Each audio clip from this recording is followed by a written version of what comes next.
Welcome to The Truth About Ag.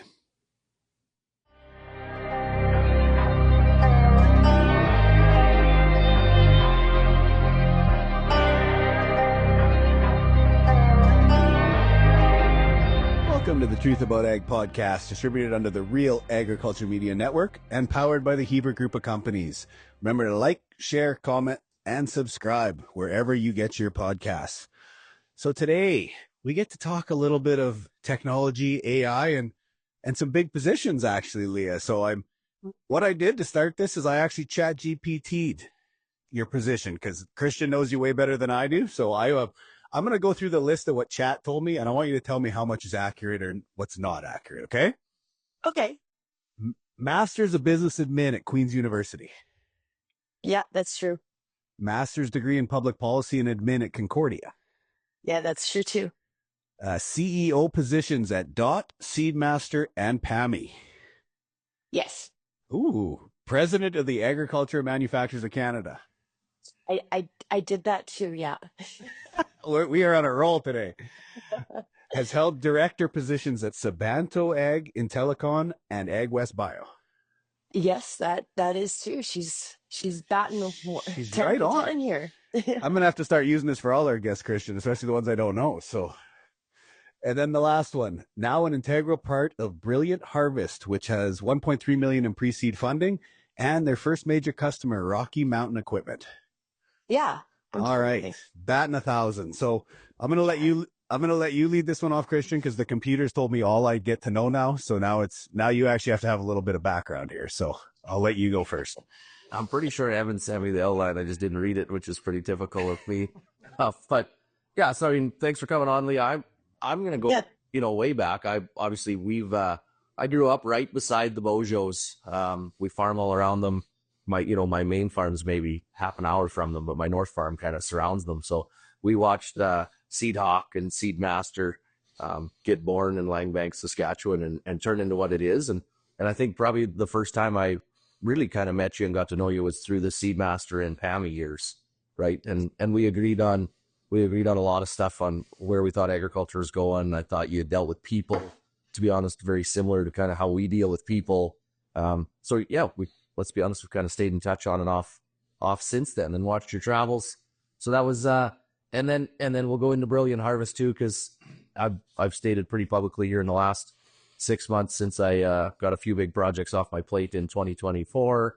I've been focusing pretty hard on learning more and more about AI and, to be honest, Bitcoin and finance type coins on how we can get capital into agriculture.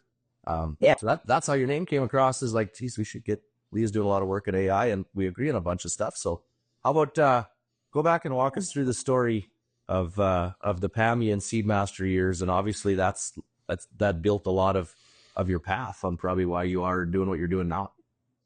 Yeah, no, absolutely. I mean, I think my path was really garnered much earlier. So ChatGPT missed out on a couple of big things. One is that I am a farm kid. But as a kid, when people ask you, what does your dad do? I would judge my answer based on if they thought a farmer was cool or if they thought an inventor was cool. And so my dad invented the drop pin, which is on all the major tractors. It's the hitching pin, or the hitching, it's kind of the standard in the industry. And so I've always been kind of the farm kid in the corporate world and increasingly in the startup world, and looking for ways to, help farmers be more efficient in terms of the time they have, or to, just be more productive. And so at both Seedmaster and DOT, I'm really proud of what we accomplished there. Having sold the first autonomous power units, 176 horsepower, it really pulled the team together. And I spoke about it recently, and somebody was saying, how did you guys pull that off? And I mean, in retrospect, you look back on when you were in a certain position, and I think a lot of it was that we had really good people, we communicated well, and we just knew that we had to pull it off because of farming being so labor intense, and yet to get a really good person is hard. You either have to groom them or you have to invent them. So that has influenced my current consulting and work with Brilliant Harvest, because I truly believe that we need to find a way to help the farm and agriculture industry be more efficient. I can remember Is that covered? when Leah was there. So obviously I was a John Deere guy, but I ran Seedmaster, and it frustrated me to all hell that I had to have all these different monitors in my cab. Now, by fluke, one of Leah's main tech guys was a guy by the name of Tim Ottenbright, and we played AA hockey together, like pretty good buddies. And then Owen Kinch was Norbert's son-in-law. Like, there was a whole bunch of people involved in Dot being successful, but these two were in the trenches, like pretty cool guys. And so I phoned Tim. I'm like, if I can get approval from Leah, can we make this damn Seedmaster run on my John Deere monitor, hillbilly style? 2 days later, Tim showed up. Ours was the first Seedmaster wired to kind of have the wiring to run everything through the Deere monitor. And like you just had people that when you said you were going to do something around there, and I mean it probably goes back to Norbert's days, right? They just found a way to do it. Was it perfect all the time? No, but it got done, right? And I actually, that was the original reason when the two of them split. And there's a whole bunch of story there. We should have Pat Bojo or Norbert on one day, actually, or maybe both of them. That was the original reason we had kind of stayed Seedmaster, and I've flipped back and forth 10 times since. I was a little bit worried with SeedHawk, where would it go without Norbert's inventing? Like he was the inventor, right? And Pat's the sales and a little more business background. Now, both groups have done phenomenal, but originally that was kind of why I'd stayed. Is if you met Norbert, like he just was constantly looking for improvements. That's all he could focus on, right? And it became a culture, right? Yeah. Well, and I think that, I have said a number of times, if it's a farmer fix, like, let's do it. And originally when I said it publicly, I had a couple of farmers come up and they were a little upset with me because they felt that I was saying it in a negative way. I said, are you kidding? It's practical. And as long as it's keeping you safe, then why would we not do the farmer fix? And there's a lot of innovation that has come from those. And so my view is that, I want to build that stage for the farmer fix because it's probably cost effective and it works. It's practical. So, as you look at things like AI coming into the industry to hopefully, help people be that much more productive, or to be able to do things quickly, like doing a chat GPT on my bio, that is 100% accurate. Those are really important steps forward for us as an industry. And especially like when I was at PAMI and, we were recruiting for engineers, we offered great salaries, great benefits, etc. But we had such a tough time attracting people to Humboldt. And Humboldt's not, if you're a hockey player, it's well known. But we had such a tough time doing it. And so it kind of lends itself to me thinking about how do we solve this labor problem and shortage in rural communities. And I grew up in a town of 100 plus dogs, but like my community isn't that big, and I've had the benefit of living in areas that it's easier to attract people, but the still challenged in the agriculture industry is like, how do you get the right types of people into the industry? Well, I think Evan, right? It's funny. So, Evan mentioned to you before we jumped on that we got a PR team, and they won't enjoy me saying this, but for me, it's a necessary evil. Because technically, I don't always actually really like people. I like people that I kind of hand choose, and I really like debate and people that have different opinions and same opinions and smart conversation. I get sick of talking work or weather really quickly. And so when I got into speaking, it was simply because Danny Kleinfelter had got hurt. Like, it was pure just covering for a mentor. But then what we realized kind of really quickly is every time I spoke, we got 5 or 6 resumes. And it wasn't, is the farm in Fairlight or Mooseman? It's, is there a position open, right? So then, as Evan came on and he started doing speaking, that's when we got the PR team, because basically we're like, we need every kid in the world. When they type, I want to work on a great farm in Canada, we need to be first. Because if that's the question, it's not, I want to work on a farm beside Toronto. I want to work on a farm beside Met. The first question they ask is, I want to work on a great farm in Canada. And they don't look at location. So I completely agree with you that, utilizing technology, whether that be AI, social media, etc., is and building your own culture, right, is critical to farms to get people, because you can't have the first question be, where is it? Well, and I mean, we've said it before, is you go online and you see the pretty videos of 9, 13, whatever combines in a row, and everybody says, oh, they're just showing off, or it's ego or whatever. And it took me even a couple years to realize that the farms that were doing this, it had nothing to do with showing off or ego. It had to do with that one picture gets put across online and 13 million people across the world see it. And all of a sudden you got 10 resumes on your desk because that's where someone wants to work. They don't want to see a shovel in a grain bin. They want to see new equipment. They want to see AI. They want to see tech like that. And it's, even speaking at Olds that time with Jeff, Kristjan, they didn't even know this kind of tech it existed on farms. And once it did, all of a sudden you start seeing some of our co-op students coming out of Olds and Vermilion and guys that want to work on these farms because they're starting to see it more. They're getting the public relations side of it, right? Yeah, absolutely. Well, and I think, when I look at the commercials for New Holland, Deere, Case, it's funny because you can see who the farmers are. And I think, gone are the days where you showed off to your neighbors. I mean, there's only so many years that you would do that anyways. And in a very global world whereby we're landlocked in Saskatchewan, and so you have to be attracting the best and the brightest, and you have to be, looking at each of your acres, whether it's 1,000 acres or it's, 100,000 acres, as to that is my one like fixed asset. How do I get the most out of it? And, the equipment and the people are pretty important on those two formulas. Well, and I'm not going to lie, I was excited for this one, Leah, for a couple of reasons. And one of them was at the last coaching session I had a client that brought it up, and he said, talking to my grandfather, what was the biggest invention in agriculture?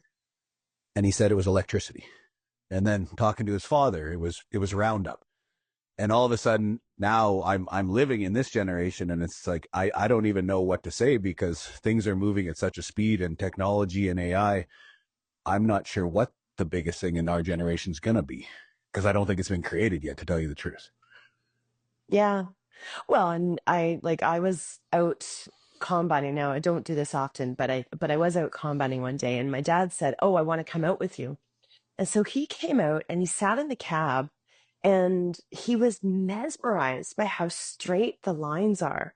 And for him, I mean, he's 72, and he was just fascinated. He said that they used to get exhausted just seeding, and I can understand that, and it kind of put things into perspective for me. But I think about Kristjan, even just a couple of years ago, whereby you're sitting in your green tractor and you've got a Seedmaster behind you, and the simple thing of like putting it on the screen, on the same iPad. I mean, like that's just table stakes, I think, and we should be able to do that stuff. But where we go next, I think is really important, and it is about having innovators like yourself, Kristjan, and testing these things out so that they're actual solutions for the problems, not a solution looking for some sort of problem, which in the tech industry, I think you get that no matter whether it's fintech, green tech, etc. But I think people kind of look at agriculture as having such a dire need, and they think, oh well, this is easy, all I have to do is give them an app. So we have a ways to go. Yeah, we've seen a lot of, believe me, if I believed everyone that said they could just give me an extra 5 bushels an acre, I would have quit farming a long time ago. We'd have been growing that much stuff. It's funny you bring up straight lines, because I think that the ultimate commercial to get farmers to switch to GPS would have been a straight line commercial, and they'd have had automatic conversion. Like the guys that were slower to take it up, because all the guys, same thing, dad's age, he's just over 60. That was one of the big things that brought him on. And I can think of this year like we went out, and dad loves the tech now. He wouldn't want us to farm without it, but him and I out to combine because it's some tough grain to just check it out. And so we get going, and the only grain cart operator I got there is my 12-year-old. And dad's like, I should probably stop. And I'm like, Dad, we got machine sync on the grain cart. Like, only thing I'm worried about Bentley is maybe unloading in the semi with these 20-inch augers. But so with the tech nowadays, I mean, we had a 12-year-old picking up X9s at 4.5 mile an hour the first day he was in a grain cart, because it just lock in. You're not worried about him hitting the header. He just has to pull up and touch a few buttons, which to him is pretty easy compared to a PlayStation. Right? Like farming simulator he'll tell you that other than unloading, farming simulator on his PlayStation is harder than running the grain cart. Well, and so that's the neat part. And it's funny because I can remember putting the old brown box John Deere into the swather for the first time, and Dad going, "What are you doing? Why that can go on the drill? I get it. I've done it. I appreciate it. But why would you put it in the swather?" And then 10 minutes in, the straightest lines in the neighborhood, and all of a sudden now it's the best idea ever, right? So yeah. Well, I think right when we flipped to 24 hours, you couldn't go 24 hours without GPS and auto steer. So, I mean, for us, one of the hugest changes on our farm was when we started running drills 24 hours.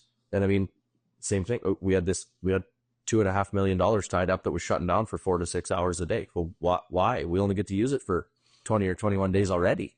Why are we shut it off? Right. And I mean, lights and stuff all obviously help too in knowing your fields, but GPS and auto steer were the two most important pieces, right? For the efficiency metric. Yeah. Yeah, well, and you look at the price of the equipment these days, and you want to have them running for as many hours as you can. And so, those combines better be out. And, if the grain cart is forcing the combines to sit, you probably have to have a conversation with someone.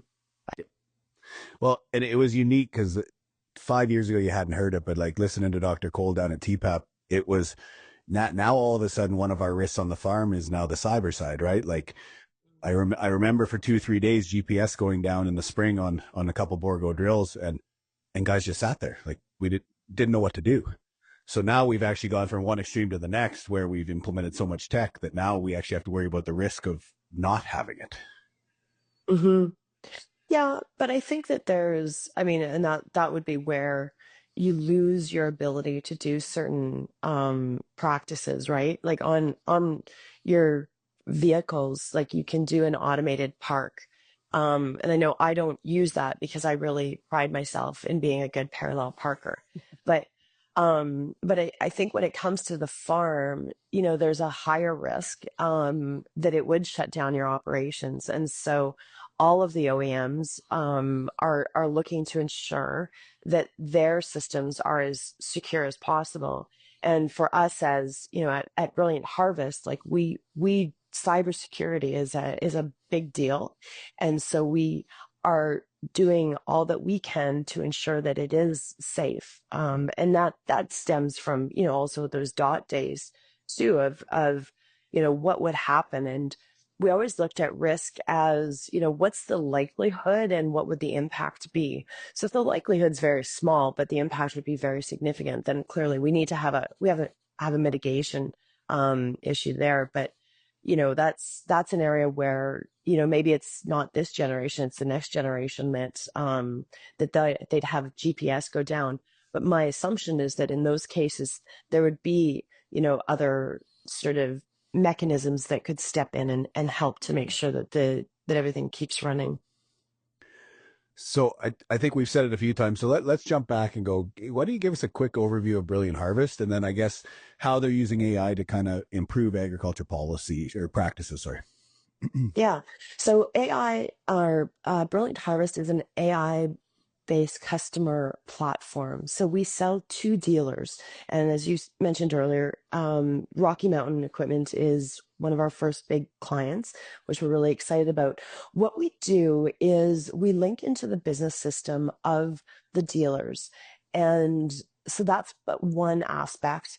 And then we also link into other areas. And with my background, having been in manufacturing, we're seeking the permission of manufacturers to be able to access their operating manuals, service bulletins, service manuals, etc.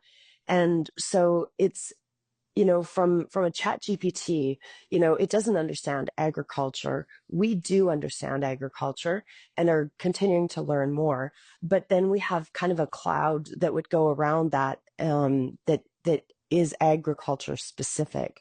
So that when a service tech gets a piece of equipment or gets a question from a farmer that they don't know because they've got too many brands or they've got lots of brands that they're serving, they could go into the app, and it would be like for Rocky, it'll be a Rocky Mountain Equipment app, powered by Brilliant Harvest. And so they'd go into that, ask it a question, and it'll shoot out an answer. And then in addition to that, it references where it got that information from. And so again, on our end, we want to ensure that whatever the platform is spitting out as an answer, it's as valid and as accurate as it can be. It also, it's really looking to how do we 10x some of the service people. And like when I was at Seedmaster, for example, we had some excellent service technicians within our dealership network, but I recall we lost one who'd been with the dealer for many, many years and could essentially service anything that was a Seedmaster. And when he left, our team then started getting lots of questions from the dealer of like, we've got to get this fixed. We don't know what to do.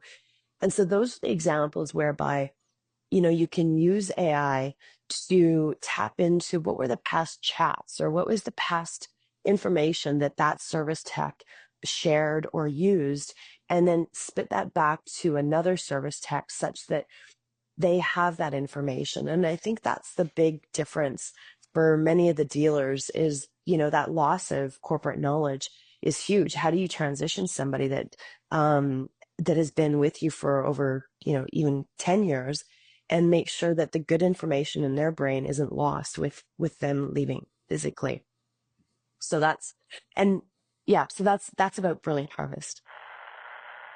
I want to take this moment to give you a little highlight on one of our sponsors, Maverick Ag Consulting, providing the link between primary producer agriculture and the business world. Maverick offers specialized financial and operational consulting products that allow farmers to navigate the current farming environments. Looking to take on more dirt, an expansion in equipment, or just lay down a strategic plan for the farm? Maverick provides you with specialized resources and tools to take the gut check and emotion out of decision making. If you are ready to take the next step in your farm's definition of success, reach out to maverickag.com for more details. And back to the truth about ag.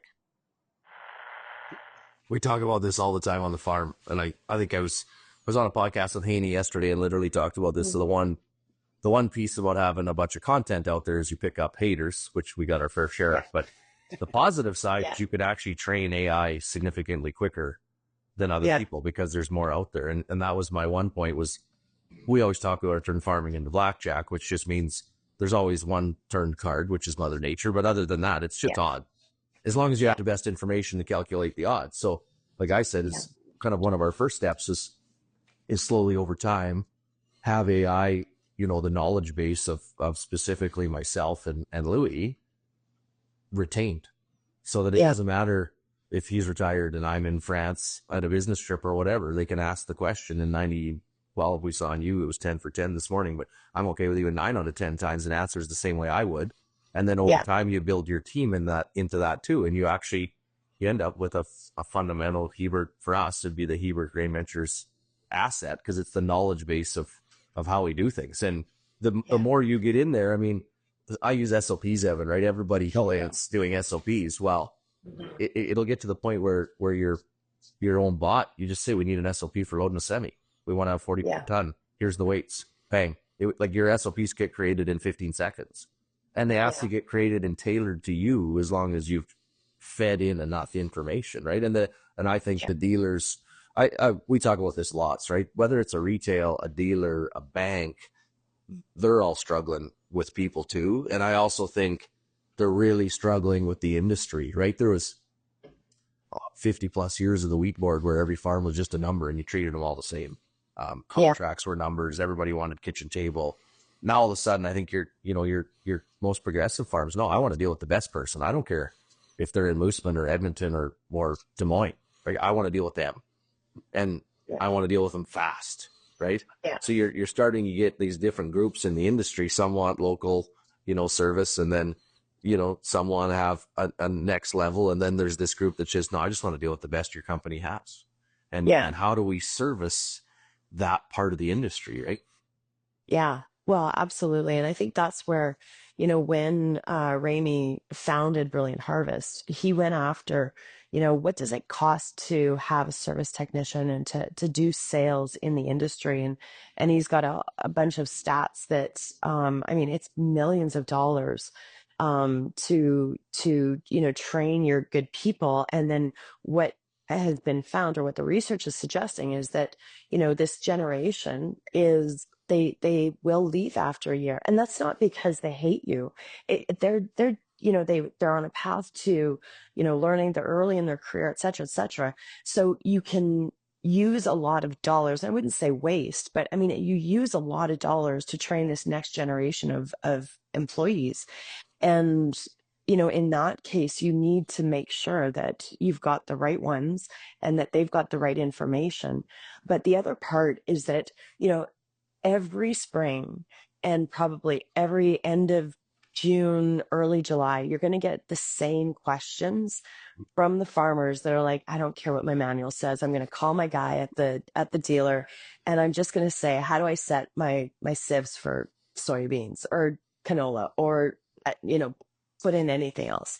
And so, for those types of questions, that's where I think AI actually is very, very valuable, because you could take that same service person, and instead of having them answer those questions, or saying same questions you asked me last year, reference that, AI can step in and help. And so the biggest challenge that I've heard for, I'm not really sure that that's a good idea for us to use, is because people fear for their jobs. Well, I understand that, but what if you could do your job faster by using AI? And the reality is that, we're human. And so it would be very difficult, particularly in agriculture, to replace all of the people with AI or robots. That just doesn't, that's not realistic, I don't think. And so when we look at the service industry in particular, this is what I would consider to be the low-hanging fruit of, every spring you talk to your robot, or you talk to your AI platform. And I think that's a good thing for the industry. See, we're starting to see it on some of the like you said, the low hanging fruit. So the administrative tasks, or some of the, so even job postings, like you go to ChatGPT and all of a sudden you have a job posting that probably before would have taken you 20 minutes to come up with, and it's there in seconds. And so I think what it's done is it's forced people into thought leadership. Like those roles that aren't going to be replaced are the ones where you actually have to have some free thought and some responsibility and independence. And people don't like that, because that's not the 9 to 5 anymore. That's taken a step up. And I like what it's doing, but at the same time, there is a fear in the industry. I know that. I like going around. I think sometimes I may or may not get told by my wife that my not long on empathy and emotion, fairly long on opinions and logic. And so that's why I said it a certain way. Yeah. ChatGPT, can you plan me a vacation to Nashville with my wife and our good friends, and include some stops that show that I have empathy and emotion? It's really upped my travel planning game versus just sports venues and concerts. And yeah. So, fantastic. It is showing another side of you to your wife, that you're empathetic, you care, you're not just logic. It's saving marriages. The one benefit I did not expect to be revealed here. Well done. I hope your wife does not hear that we called it low-hanging fruit. That's all. She knows. She's been with me long enough. Well, but I think that's the key part for AI to be successful, is to tackle those tasks, right? So low-hanging fruit, some of the administrative tasks, right? So you look at what QuickBooks and some of the others have done, where just basic transactions, as long as it knows it's within this range and it's from this company, it goes into this account, right? So there's low-hanging fruit. The other one we see is, I think, peripheral activities are the first places that AI companies should tackle on farms. So I use my rock pickers, right? We grow rocks pretty good in south of Moosomin, so they got to cover every acre. Well, we're dabbling with 2 or 3 companies now where cameras or drones will create the map, so they don't have to drive 80 feet, the whole field. They just have to go to these 341 spots, which still sounds like a lot, but it's probably going to take them 30% of the time, right? And I've always said, I think one of your bin yard, if we had an AI power unit that runs my auger, and when the bin goes full, I just say I'll move to bin 6, I leave in the truck, and I come back and it's already set up. Mm-hmm. Like I think there's what we call more the peripheral type stuff where you'd get a lot of buy-in, because if you're going to find people, it's way easier to find them to run air seeders, sprayers, and combines than it is to do the peripheral activities, the harrowing, the land rolling, the rock picking, the moving the auger. And yet, if your 16-inch auger stops, it's the most expensive piece of machinery on the whole farm. Like, it stops everything, right? So, and I think, in the world of AI, in my opinion, that's how we start to transition farms in, is show them like, yeah, but here's a peripheral piece where you can't even find your part-time person, and you could use this to fill that hole, right? And I to me, that's kind of where AI and tech should focus on some of this stuff, and you'd get a lot more buy-in, because it's a real pain point for people. Yeah, absolutely. Well, and I think, as people get used to it, and build a resiliency to using it, they'll become more comfortable. I mean, you think about, when you could use GPS on the farms, how uncomfortable it was at first, but now, you wouldn't even consider seeding without it. So I think that there's an element of change management within the industry that is important. And the reality is that anybody involved on the ag tech side, we're well aware that you have to make sure it's valid and accurate. I have a funny story, and I think enough years have passed now that I can tell this. If not, I'll probably get a call from Norbert. But we had, these were early days. And I mean, as you referenced, Kristjan, we had a really good team. Owen, I relied quite heavily on to, work with the dev team, lead them, build out an accurate roadmap. And one of the areas that we had struggled with was, how do we make sure that our radar, LiDAR, and any of the large language models that we're using recognizes, problem areas. And so then, we bought a bunch of visuals, like a bunch of photos, and the team had worked on getting it to identify things correctly. And they were quite excited to demonstrate this, because Owen and I had gone back and forth on, is this a good investment? Like, there's so many other people that are doing this. And so the team, we were in a room, and they'd called me in, and they were going to do a big reveal, and they said, watch what this identifies. And so then there was a gray, very large combine that was sitting on the screen, and we asked the LLM what it was, and you could see the excitement. The guys are building because they know it's going to get it right, and it said it was an elephant. And I didn't say a word, and all of the oxygen in the room just got sucked out in seconds, because it was a very practical experience of what can happen when you are doing machine learning. And I mean, the team had tested it, right? And so then what we call those are hallucinations within the industry. And so most ag techs have had those early day experiences of doing that. And I think at Brilliant Harvest, one of the reasons that I was so excited to join Rami and his team was that the team is very experienced. And so we watch for those. And then the team is also working to make sure that those are not, like, when we release the operating system, that those bugs are pulled out. But yeah, again, that's kind of table stakes. You got to make sure that BS like that doesn't happen.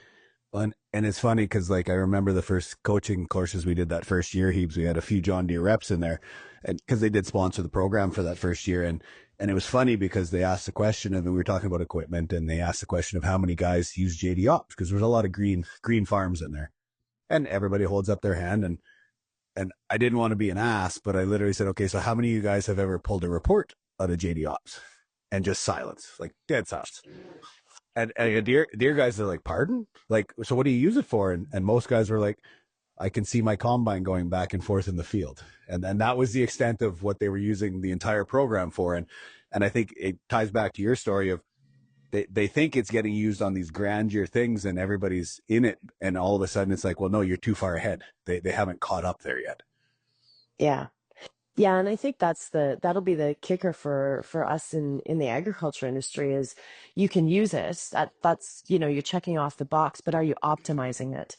And so as we go through and we're onboarding dealerships, I don't look as is it on your phone? That's not, to me, that's not success on for us at Brilliant Harvest, but it's are you using the functionality? Is it helping you throughout the day? And if it is, fantastic. And if it's not, then I'm probably going to sit down with you and redo some of the training to make sure that you understand. You can create a group, you can pull in another technician or the AI assistant. And so you have a number of tools that are available to you that'll help.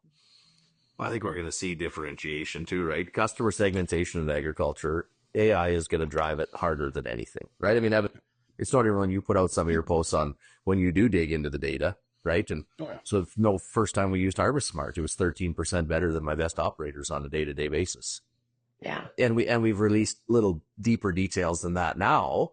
And when we rank our operators and we talk about it, there's some hurt feeling reports, etc. But it's not actually all our operators are close enough. I'm not even mad. It's the discussion of why is there a difference that's important. Yeah. So why did one do 6 more acres a day all year than the other one? Was it 0.1 in speed? Was it they didn't have the automation on as much? Was it they're uncomfortable unloading on the go? Like, I actually think we can get all of them really close, but it forces a discussion about process improvement, and we don't get to do it again for another 300 days. So we better talk about it when it's pretty fresh. But the amount of comments we get on Twitter isn't, oh, that's awesome process improvement. It's like, why do you guys care? Like, your efficiency goes to hell if the combine pushes too fast and plugs, and it takes all day to unplug it. Right? It's just, so customer segmentation, right, is going to be big. And then I think secondly, and I mean, Evan, we haven't released any results on this, and we're going to do a way bigger survey, but our last group of Farmer Coach, we did a pretty good survey on some stuff. And the number one thing that this group wants, education and training. It wasn't agronomy. It wasn't equipment. It wasn't, to be honest, it wasn't even HR. Now this group kind of has been through our HR modules and has a better grasp on. Not all of them. Not all of them. But the number one thing was actually education and training, which to me shows that, it's on business. It's on, it's it with this new stuff. You get this new stuff. And if you don't get education and training, what a waste of time. I mean, we send guys to 2 combine clinics at 2 different dealers. And then we bring kind of our key people from the dealers to the farm for 3/4 of a day too. And some of our people say like this, I heard this last year, it's a bit of a waste. I actually don't care. If there's one new thing they learned, I guarantee it will pay for the dealers do it for us. And I got to pay wages for 3/4 of a day for my whole team. But it's funny. It's not always the big thing of the automation on the combine. It might be, could we label that tap on the sprayer trailer better? Because I get it wrong all the time and I've blown the hose off. And like, I'm talking Sharpie marker, turn this way, right? As the number one thing that kind of comes out of it. I think that's one of the most exciting parts of AI is how it can simplify education and training. I want to pull you away from the Truth About Ag podcast to highlight one of our sponsors, Farmer Coach, the only entrepreneurial producer coaching program in Canada that offers leadership, finance, and operational training from the dirt to the boardroom. A producer program that focuses on entrepreneurial business practices and growth. An education program that links the professional services world back to the dirt and back to production agriculture. And a mass peer group of all the participants that creates a link and knowledge of both Canadian and U.S. agriculture. For more information, reach out to us at farmercoach.ca. And now back to the podcast. Yeah.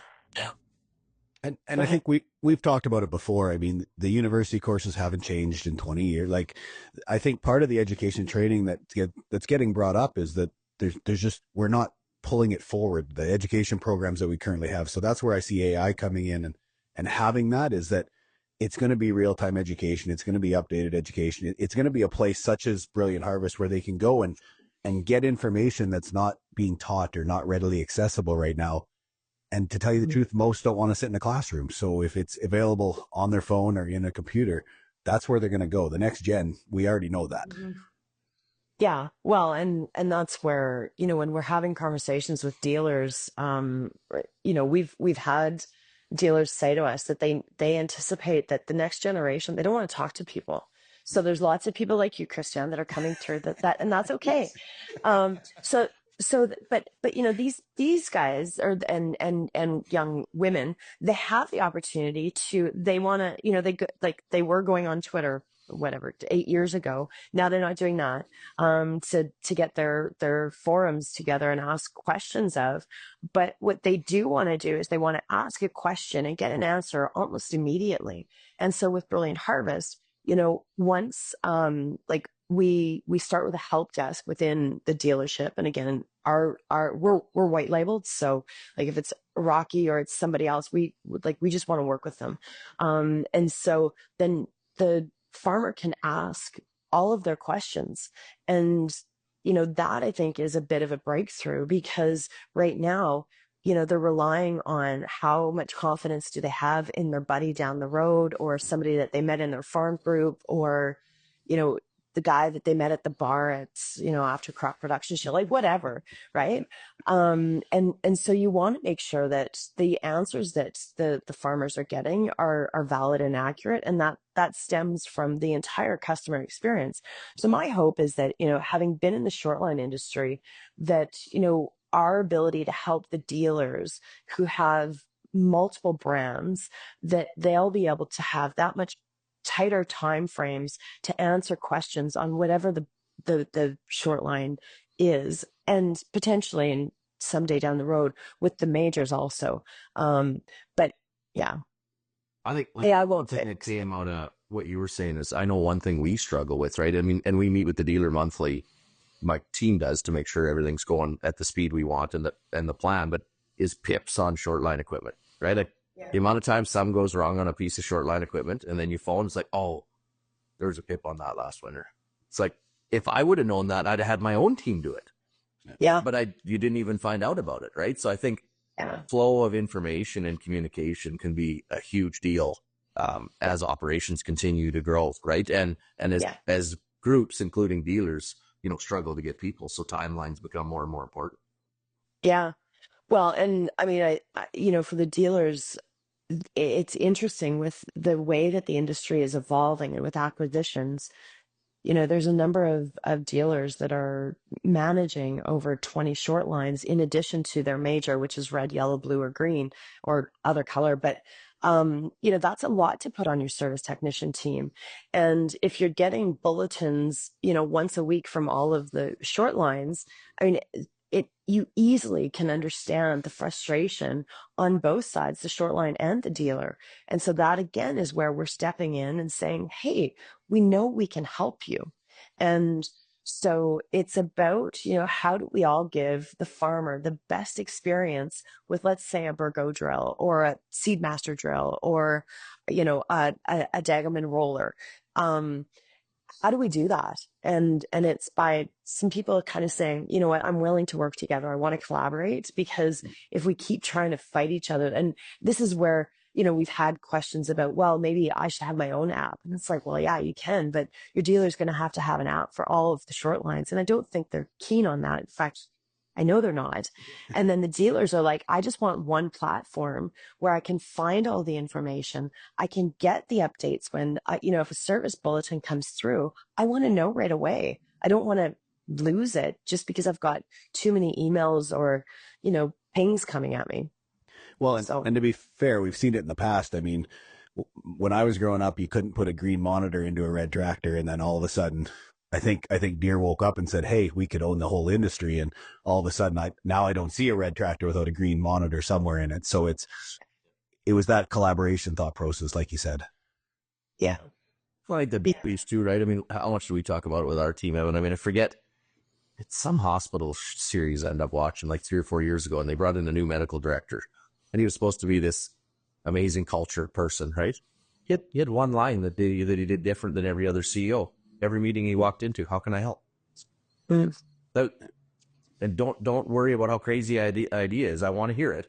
How can I help? Yeah. Right? And we talk about it lots with our managers, right? So we got young guys from New Zealand and young girls from the co-op, from the SciAst, and then all our main crew. Instead of walking in and say, why did you do it this way? Have your first question just be, how can I help? And it's unbelievable, from coaching 12-year-old hockey to leading grown men and women at our company, how that question completely changes the tone of everybody, right? Yeah. And that, I think if companies focus on that, it's pretty important. Instead of saying, here's what we have and it's just way better for you. Well, how can I help? What's the problem? And get the problem really defined first versus, and I've done enough time in ag tech. I think that's our one issue is too many companies, they feel they should pick what the most important problem in agriculture is and solve it, and then tell farmers they need it instead of going to farmers and saying, how can I help? What are the major problems? Yeah. Yeah. Well, and I think, Evan, you mentioned it a bit earlier, that's where we need people in the industry that are thinkers and critical thinkers. And, instead of being feared when someone says, how can I help? That they're like, oh, I'm really excited because here are my ideas, or here are some things. And the best ideas, I think, in any organization, they don't often come from the CEO. Again, a little bit of an example, when I was at PAMI, so, pandemic had happened, and like it, the pandemic in smaller communities is tough, but I was like a CEO as of April 12th of 2020. And so I hadn't even met most of our team, and it was awful. And we wanted to do something really good for Halloween. And so I thought, oh, this is me as CEO. I'm going to, come in and help bring everybody back in. They're going to be happy, and they're going to love each other, and it's just going to be rainbows and roses. And so I said to the team, maybe we should do, for Halloween, let's all dress up, and, we'll buy candy, we'll give it to our employees, et cetera, et cetera.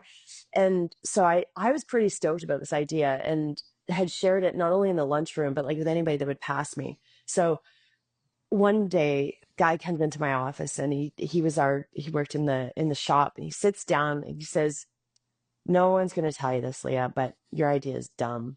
And nobody's going to, they'll do it if you tell us we have to, but nobody wants to. And I'm like, it's fantastic.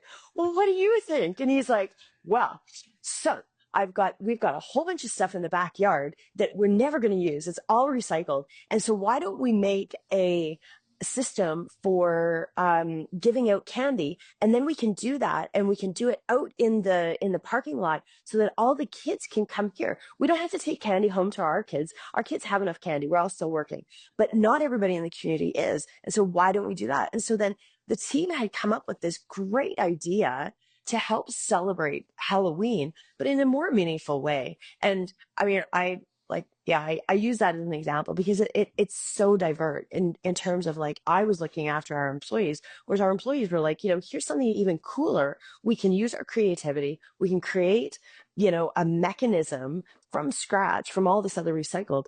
So anyways, I believe strongly that the best ideas do come when you collaborate with people. And, that asking the question of how can I help is so important for corporate culture. Well, I think too, right, Ev? I mean, we always, so about a week to 10 days after seeding and harvest, we always do the full team kind of breakdown of what went right, what went wrong, how can we help, right? And everybody assumes, when we go out speaking, that it's some magical algorithm we came up with to improve next year. And like this year out of seeding, the number one ask was our rock picking crew asked if they could have their own radio channel.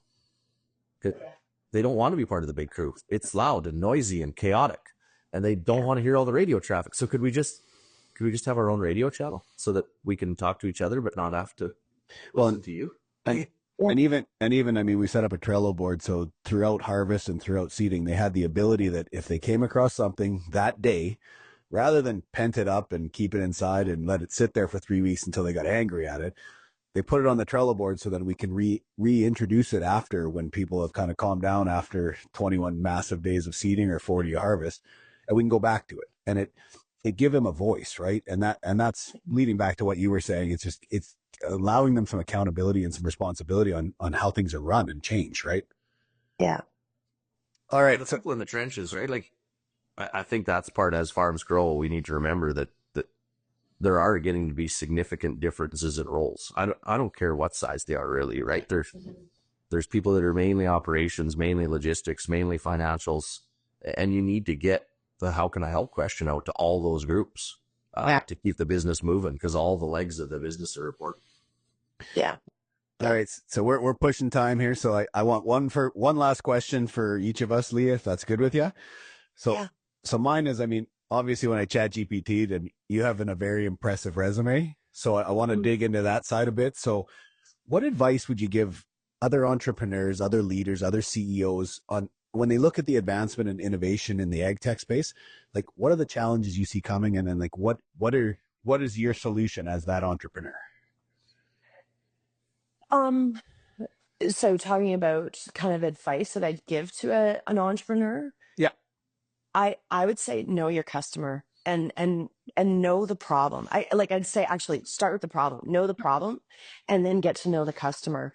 One of the areas that that we've dove into is on manufacturing, right? So I know that area, but then I have to also dive into what is going on in the dealers, world, and then even deeper, what's happening in the service techs world. And my husband, for a very short time when he wasn't farming, worked for a dealer, and it was funny because guys quickly figured out what his personal cell number was. So then they'd bypass the dealership number that they were all supposed to. And they got his personal number. And so like we're out on like Saturday night and and it's seeding. And so I'm very accustomed to him, being out and whatnot. But I mean, farmers will always find a way, particularly when they're in dire need. And so in the agriculture industry, I think it's, for anybody that is doing a startup, like get to know the problems that you think you're solving, get to know them inside and out. Follow the full 80-20 rule. You don't have to know 100% of it. You need to know 80% of it though. And then get to know the customer journey. And I think that can really help you because, again, having been on the side of some of the ag startups where they think they have a solution and they actually don't, they're doing things slightly differently. I think that's a pretty key area. Start with the problem, find it out, and then go after the customer experience. Nice. Teebs? Yeah, so I kind of asked the same one to everybody. I would, it's a 3-part question. Okay, so first question is, where do you think agriculture is going to be in 10 years? The second part is, what are you doing right now to get there? Because obviously we usually break those big goals into little ones. Yeah. And then the last question to tie to it is, what isn't going to change? Because I always think everyone needs a bit of a constant, right, of a piece that's not going to change that much as they work towards long-term goals. Mm-hmm. Yeah. I mean, I'll maybe answer it in reverse. What won't change? I think, if you're in farming, it's not like you do it for lifestyle. Like nobody farms because it's a lifestyle issue. So I think that it's going to continually have entrepreneurial minded individuals involved, whether they're male, female, pink, blue, or whatever color. And I think that actually is a foundation to the industry's growth, is that, people will always find a way. The area, what am I doing right now to get there? I'm very involved in mentoring. I'm hoping to teach a course. I know that, my dad was really grateful when I got my first job with Canadian Pacific Railway after having gotten a master's degree in public policy and being bilingual. I think he was worried I was going to, in fact, I know he was worried that I was going to stay in Quebec and never come home, so to speak. What he didn't realize is that by doing that, I was actually able to, get into rooms and decision-making tables, or get to those decision-making tables in ways that I never would have had I not left the farm. And so I kind of pride myself on being able to, I can go sit in the cedar or the combine or deliver meals to the field crew, or I can, talk to an investment banker about what our go-to-market strategy is, and, wear heels and business suit. So I think that, what am I doing to help us get there is I'm trying to ensure that we're at the table, decision-making tables, whether it's policy, regulation, or ag tech, and kind of where is that going, and also trying to ensure that the next generation has the opportunity to do stuff that I maybe didn't have. And in particular, it's through the education. So I've taught a couple of university courses. And to your point earlier, Evan, like, not everybody's going to university. I get that. But there are people going to university, and that's a platform that I can help with. And the Dean of Business here at U of C, Gina's been really good. She was really good at U of R of trying to get the farm and agriculture industry involved with the business community. And so she's doing the same thing here at U of C, which is great because it's so oil and gas dominated. Focused, yeah. And so, I've got my hands in a couple of different things. And in addition, we're getting ready to train and onboard some of our dealers at Brilliant Harvest. And so I'm at the front lines with Rami. Like, you call our 1-800 number and you're going to get Rami, the founder, which I think is quite funny because it goes direct to his cell. But we want to be, intimate with our customers and also with the industry. And then where is ag going? We're at a real crossroads with the inauguration last night of the new US president, the crazy pants that's happening in Europe. My hope is that where we're going is that we're going to continue to be able to use the chemicals, the pesticides, the genetically modified seeds to continue feeding the world very nutritious and safe food. But I am fearful that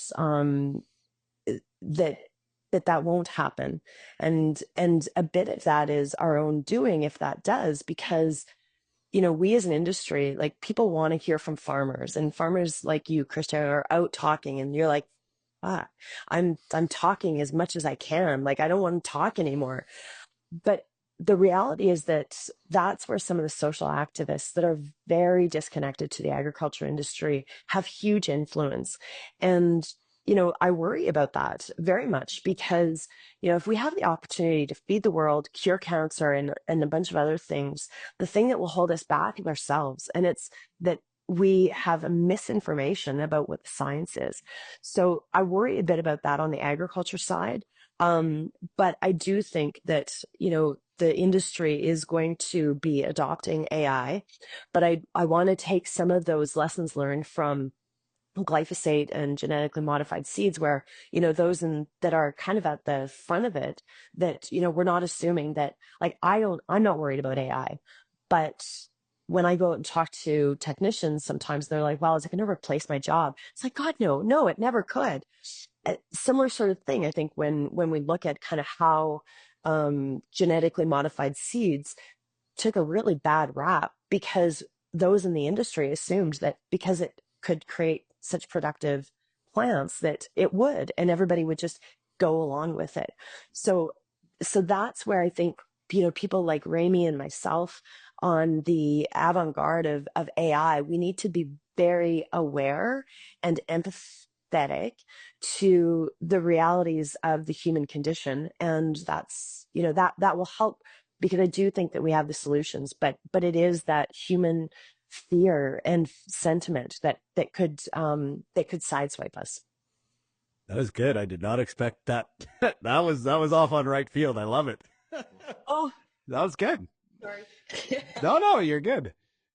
Any closing remarks, Kristjan, before I end her up?